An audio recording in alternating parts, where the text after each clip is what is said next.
Oke, selamat datang kembali di sesi pembahasan kita. Kali ini kita bakal bongkar bab 6 dari bukunya Frank Slootman, MPDAP. Judulnya ini wah langsung to the point banget. Rekrut pengemudi bukan penumpang dan turunkan orang yang salah dari bus. Judulnya emang nggak pakai basa-basi ya, dan ini relevan banget kan buat siapa aja yang lagi bangun tim, apalagi yang mau kinerjanya tinggi di zaman sekarang. Betul sekali. Sumber kita ya buku itu sendiri. Isinya kan pengalaman Slootman pas jadi CEO di Data Domain, terus ServeNow sama Snowflake. Jadi misi kita hari ini, kita coba pahami apa sih bedanya pengemudi sama penumpang versi Slootman ini. Terus kenapa kok ngambil keputusan tegas soal orang itu penting banget buat naikin kinerja. Saya pribadi ngerasa ini wah aplikatif banget. Oke, mari kita mulai bedah ya. Iya, konsep ini fundamental banget loh. Kalau Anda mau tim yang benar-benar punya greget, pinjam istilahnya Slootman ya. Nah, misahin mana pengemudi, mana penumpang, ini langkah pertamanya. Gitu. Kita mulai dari intinya dulu nih. Slootman maunya cuma pengemudi. Dia tegas banget soal ini pas rekrutmen. Katanya sih terinspirasi dari iklan VW jadul.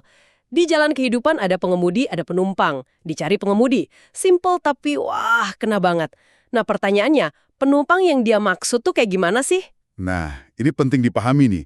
Penumpang itu kata Slootman bukan berarti orangnya jahat atau pemalas total ya. Mereka itu bisa jadi orang yang dia menyenangkan gitu, ikut aturan, datang ke rapat juga on time. Dan kesannya kayak nggak terlalu peduli gitu arahnya mau kemana. Dan bisa aja mereka bertahan lama di perusahaan tanpa bikin masalah yang kelihatan. Tapi, nah masalahnya ada. Nah, ini dia nih intinya. Masalahnya, mereka itu pinter loh buat analisis masalah. Bisa jelasin dengan baik, tapi mereka nggak punya komitmen buat nyelesain masalah itu. Mereka cenderung, gimana ya, ogah kerja keras, takut ambil sikap tegas, mungkin takut salah kali ya. Jadi kayak main aman gitu. Bisa dibilang gitu. Kayak bunglon, ikut aja angin lagi kemana. Apalagi di perusahaan gede kan, banyak tempat buat ngumpet istilahnya. Intinya, kata Slootman, mereka jadi beban mati atau dead weight. Beban mati. Berarti dampaknya lebih dari sekedar nggak produktif dong ya? Tepat sekali. Slootman bilang mereka ini ancaman tersembunyi. Nggak sadar ya, mereka itu ngerusak mojo atau semangat juang tim gitu. Nyedot energi dan insting buas yang dibutuhin bisnis buat berkembang. Jadi nggak cuma nggak bantu, tapi malah bisa aktif ngerusak fokus sama momentum tim. Wah, kontras banget ya sama pengemudi. Kalau pengemudi ini gimana? Nah, pengemudi ini beda. Mereka itu dapat kepuasan dari bikin sesuatu kejadian. Bukan cuma nyatu sama furniture kantor. Hehe, mereka punya rasa kepemilikan yang kuat sama kerjaan dan timnya. Nuntut standar tinggi, buat diri sendiri, buat orang lain juga. Mereka tuh bawa energi, rasa urgensi, ambisi. Kalau ada tantangan, biasanya bilang, loh, kenapa enggak? Bukan malah, wah, kayaknya nggak mungkin deh. Kedengarannya kayak orang yang kita semua mau ada di tim kita ya. Iya banget. Dan nilainya itu, kata Slootman, luar biasa besar. Makanya, nemuin, rekrut, kasih penghargaan, dan nahan mereka itu harus jadi prioritas utama. Kenali mereka, kasih pujian, promosiin, jadiin contoh. Ini penting buat bangunin yang lain yang mungkin keenakan jadi penumpang. Rayain orang yang berani ambil tanggung jawab, punya sikap jelas, berjuang buat strategi, dan fokus ke hasil. Di sini nih kuncinya kalau mau bangun tim yang benar-benar nendang. Tapi oke, ini kedengarannya jelas di atas kertas. Tapi pas di lapangan, bedain keduanya pasti nggak gampang kan? Bisa jadi abu-abu gitu. Anda benar banget. Slootman juga ngakuin kok, perbedaannya itu bisa tipis banget. Jarang ada orang yang 100% penumpang atau 100% pengemudi. Kebanyakan orang ya ada di tengah-tengah spektrum itu. Jadi emang butuh penilaian yang jeli dan jujur. Soal ini. Waktu itu katanya ada pertemuan umum, terus seorang insinyur nanya, "Pak, gimana saya tahu saya ini pengemudi atau penumpang?" Oh iya. Terus dijawab apa sama Slootman? Penasaran nih? Jawabannya Slootman itu, hahaha, setengah bercanda tapi pesannya dalam banget. Sebaiknya Anda cari tahu sendiri sebelum saya yang tahu, gitu katanya. Wah, iya iya, kena banget ya. Pesannya jelas, kita semua harus nuntut lebih dari diri kita sendiri. Kalau Anda sendiri aja ragu jawab pertanyaan itu dengan yakin, saya ini pengemudi, nah mungkin Anda yang mau masih terlalu banyak jadi penumpang. Bener juga ya, ini kayak ajakan buat ngaca gitu. Iya, refleksi diri yang bagus banget. Coba tanya ke diri sendiri, gue ini penting nggak sih buat tim? kontribusi gue nyata nggak? Kalau gue nggak ada, hasilnya bakal beda jauh nggak?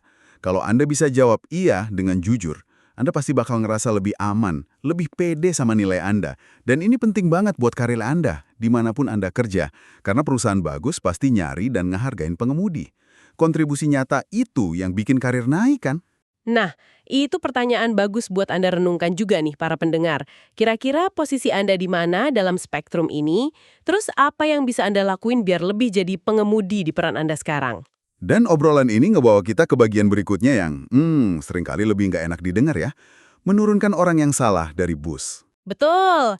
Slutman cerita pas dia baru masuk ke ServiceNow atau Snowflake, dia udah tahu pasti ada masalah. Ya iyalah, kalau nggak ada masalah ngapain Dewan Direksi manggil CEO Garu kan?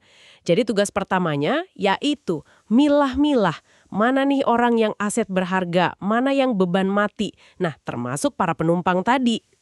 Dia ngutip Jim Collins juga kan? Dari Good to Great. Pertama, keluarin dulu orang yang salah dari bus. Baru setelah itu tempatkan orang yang tepat di kursi yang tepat. Urutannya tuh krusial banget katanya. Jangan dibalik. Kenapa urutannya sepenting itu? Dan kenapa harus cepet? Bukannya lebih bijak kalau kita tunggu dan lihat-lihat dulu gitu? Kasih kesempatan. Justru itu, Slutman bilang jangan tergoda buat tunggu dan lihat. Waktu itu nggak otomatis bakal nunjukin siapa yang beneran berharga. Sebagai pemimpin, Anda itu harus bikin perubahan, bukan nungguin perubahan datang sendiri. Dia nyaranin buat latih diri nilai orang dan situasi itu pakai informasi yang terbatas dan nggak sempurna. Karena ya emang seringnya cuma itu yang kita punya. Contohnya di Snowflake, dia bilang perubahan staf kunci itu dilakuin cuma dalam beberapa bulan pertama. Nggak perlu tahu semua detail, cukup lihat aja, departemen mana nih yang kinerjanya di bawah harapan. Kedengarannya cukup tegas ya. Apa sih justifikasinya kok bisa secepat itu ngambil tindakan? Orang-orang yang katakanlah nggak sejalan atau nggak punya skill yang dibutuhin, masih ada di posisi-posisi penting. Slotman berpendapat, harapan naif buat, nanti kita latih aja orang yang kesulitan ini, itu seringnya keliru. Tingkat keberhasilannya lebih jarang dari yang kita kira. Jadi, ganti orang yang skillnya udah nggak relevan sama misi, atau emang dari awal nggak pernah relevan, itu sering jadi satu-satunya cara biar bisa gerak cepat. Terus gimana dampaknya ke budaya kerja kalau geraknya secepat itu? Justru itu poinnya. Bertindak cepat itu ngirim sinyal kuat ke seluruh organisasi. Hey, kita serius nih soal standar tinggi. Nah, orang-orang bagus, para pengemudi itu, biasanya malah termotivasi. Kalau ada yang ngerasa standarnya ketinggian, terus milih cari tempat lain yang lebih santai, ya kata Slutman itu juga bagus. Mungkin kedengaran keras ya, tapi dia bilang yang lebih kejam itu justru kalau Anda sebagai pemimpin nggak ngerjain tugas Anda. Membiarkan orang yang nggak tepat di posisinya, itu kan nahan potensi semua orang di tim. Ingat, semua orang perhatiin loh apa yang Anda lakukan dan juga apa yang nggak Anda lakukan. Wah, dalam juga ya. Ini nyambung ke keberanian buat narik pelatuk gitu istilahnya dia. Iya, benar. Dan ini sering banget tabrakan sama budaya lama di banyak perusahaan yang cenderung, paternalistik gitu. Dulu kan mecat orang itu dianggap langkah terakhir, cuma buat kasus yang udah parah banget. Manajer malah sering disalahin daripada karyawan yang bermasalah. Akibatnya apa? Orang yang bermasalah cuma dipindah-pindahin atau dibikinin rencana perbaikan kinerja alias PIP yang panjang banget, tapi nggak ada hasil. Keengganan buat mecat ini masih banyak loh kita temuin. Tapi Slutman sendiri ngaku belajar dari pengalamannya soal ini. Ngambil keputusan soal orang. Akhirnya, dia jadi lebih cepat ganti orang yang emang nggak pas. Bahkan sampai ke titik di mana dia ganti orang yang kinerjanya mungkin lumayan, tapi tetap aja di bawah standar kandidat lain yang bisa dia rekrut. Ini nyambung ke konsep top grading dari Brad Smart. Proses buat ningkatin kualitas talenta secara sistematis di tiap peran kunci. Jadi bukan cuma nyingkirin yang jelek, tapi aktif nyari yang lebih baik lagi. Gila, dia serius banget soal ini ya. Sampai ada kutipan dia bilang ke dewannya, kalau dewan bisa nemu CEO yang lebih bagus dari dia, ya ganti aja dia. Adil gitu. Standar kinerja berlaku buat semua, termasuk dirinya sendiri. Nah, ketegasan kayak gini, meskipun emang nggak gampang dilakuin ya, itu kunci kalau mau bener-bener mengenjot kinerja, pakai istilah dia, mencegah standar yang biasa-biasa aja atau mediocre itu merajalela. Ini jadi pertanyaan lagi nih buat Anda yang jadi pemimpin. Udah cukup tegaskah Anda jaga standar di tim? Oke, oke. Jadi nurunin orang yang salah itu baru setengah jalan ya. Setengahnya lagi yang mungkin lebih menantang nih adalah nemuin dan rekrut orang yang tepat buat ngisi kursi yang tepat. Slutman bilang ini nggak bisa diburu-buru. Kesalahan rekrut itu biayanya mahal banget. Waktu, uang, reputasi juga kan? Bener banget. Nah, dia punya pendekatan spesifik nih buat bangun apa yang dia sebut postur talenta yang kuat. Pertama, para pemimpinnya sendiri itu diharapkan punya jaringan yang luas, kemampuan rekrut yang bagus, dan mata yang tajam buat nilai bakat. Ini bukan tugas yang bisa dilempar gitu aja ke HR, katanya. Pemimpin harus terlibat langsung. Terus ada ide deh soal mempertahankan postur perekrutan aktif. Itu maksudnya gimana ya? Kok aktif terus? Nah, ini penting banget. Kesalahan umum kan gini, kita sibuk rekrut, posisi udah keisi, lega, terus kita fokus ke kerjaan lain. Masalahnya, rekrutan baru itu bisa aja gagal, atau pindah, atau keluar. Nah, kalau udah gitu, kita harus mulai lagi dari nol. Capek kan? Salah satu alasan kenapa manajer kadang nolerir kinerja yang biasa-biasa aja, ya karena males mulai proses rekrutmen lagi dari awal. Oh gitu. Jadi apa saran Slutman buat ngatasin ini? Ia tuh selalu nanya ke manajer kuncinya, gimana kalau si A atau si B besok keluar? Siapa penggantinya? Tujuannya apa? Biar kita selalu punya daftar kandidat potensial buat tiap peran penting.